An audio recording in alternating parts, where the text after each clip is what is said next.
देखिए, ये एक बड़ा पॉलिसी शिफ्ट है अमेरिका का, ट्रम्प का ख़ास तौर पे। ये रियासती उनकी जो पॉलिसी थी, कई दहाइयों से जो पॉलिसी थी, अब नेटो जो है वो एक मुस्तकिल इत्तेहादी है अमेरिका का, और ये 32 ममालिक की जो सोच है उसके ख़िलाफ़ ट्रम्प जो है वो रशिया के साथ, रशिया को जिस तरह से उन्होंने एंगेज किया है, गो के ये मामला तो एक काफ़ी 2014 से चला आ रहा है, जो यूक्रेन के हवाले से था।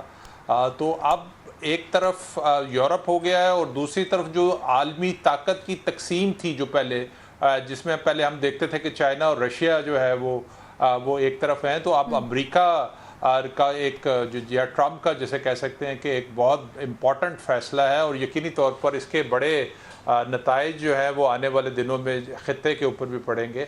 और मुझे लगता ये है कि देखिए, इसके बगैर तो मुमकिन नज़र ही नहीं आता था कि अमेरिका जो है वो ये जंग या जो है वो रुकवाने में कामयाब हो सकता। अब सूरत हाल डेवलप हुई है कि रशिया जो है वो किसी हद तक अपनी शराइत के ऊपर, जंग के ऊपर जो है वो कंप्रोमाइज़ करने के लिए तैयार हो सकता है। लेकिन देखते हैं कि इसके ऊपर क्या शराइत तय होती ठीक है, शराइत क्या तय होती है ये देखने की ज़रूरत है। सज्जाद साहब, रूस और यूक्रेन जंग के 3 मुकम्मल हो गए हैं, नतीजा क्या निकलता आप देख रहे हैं? लेकिन जी नतीजा तो पता नहीं क्या निकलता है, लेकिन ट्रंप ने एक नई सूरत पैदा कर दी है। वो ट्रंप ये समझते हैं कि यूक्रेन के सदर को वो एक आमर करार देते हैं, डिक्टेटर कहते हैं, और कहते हैं कि हम जमहूरियत के लिए नहीं लड़ रहे, बल्कि यूक्रेन की एक डिक्टेटरशिप के लिए लड़ रहे हैं। उधर दुनिया की बड़ी ताकतें जो हैं बहुत सारी, वो ट्रंप को खुद एक आमर समझती हैं, एक डिक्टेटर समझती हैं, और एक डिक्टेटर करार देती हैं, जिसका एक लंबा इत्तेहाद जो था यूरोप के साथ कायम था, वो इत्तेहाद भी टूटता हुआ नजर आता है इस पूरे पस मंजर के साथ। तो ये एक नया नक्शा बनता हुआ दिखाई देता है। और पहले इल्जाम था पहले टर्म में ट्रंप के खिलाफ कि वो रूस का हामी है और उसको जिताने में रूस ने मदद की है। वो इल्जाम लगता है, सही तो नहीं होगा पता नहीं, लेकिन ये लगता यही है कि रूस का झुकाव इनकी तरफ है।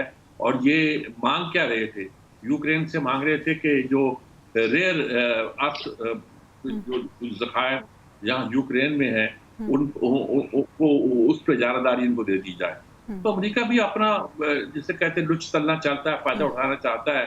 यूक्रेन भी सोच समझ के चलना चाहता है। वो उसने आखिर जंग लड़ी है, अपनी जमीन खोई है, अपने बंदे मरवाए हैं, जंग के हौलनाकी से। तो जाहिर है कि वो आसान नहीं होगा, और रूस के लिए भी तो शिकस्त तस्लीम करना तो नामुमकिनात में से है। ठीक है, इस पूरी सूरत हाल में ट्रंप का जो किरदार है, जो खुद डिक्टेटर है, वो दूसरे को डिक्टेटर कह रहा है। खाकवानी साहब, आप किस तरह से देख रहे हैं इस शिफ्ट को जो ट्रंप ने लिया है इक़्तिदार में आने के बाद? देखिए, ट्रंप न रूस का इत्तेहादी है, न किसी और का इत्तेहादी है। वो अमेरिका को सबसे पहले अमेरिका फर्स्ट के हवाले से देख रहा है। मतलब अब देखें ना, अब अगर फर्ज करें इसको, अगर रिवर्स कर दी जाए, पॉलिसी को उलट कर दें, तो यूक्रेन वार 2 साल और चले, अगले 2 सालों में अमेरिका इस पे कम से कम भी 80, 90, 100, 50 से लेके $100 अरब खर्च करेगा अमेरिका। वेपन देने पड़ेंगे और सी मदद देनी पड़ेगी। तो वो ट्रंप कहते हैं मैं क्यों पैसे लगाऊं उस पे। वो कहते हैं अगर लड़ना है तो, अगर उनको नेटो में भी वो जी कहते हैं कि नेटो के मुल्क है वो खर्चा उठाएं अपना। बल्कि इवन रशिया में जो मुज़ाकरात में रशियन ने ये बात की है कि आपका $300 अरब खर्च हुआ है अमेरिका के साथ। $300 अरब, यानी कितनी बड़ी रकम है। तो वो मेरा ख्याल है कोई वो ट्रंप उस चक्कर में भी है कि वो $300 अरब भी किसी तरह ले ले। वो हर एक से पैसे ले रहे हैं। अब आप देखें एप्पल जैसी कंपनी से उसने $500 अरब की इन्वेस्टमेंट करवा रहा है वहां। ठीक है।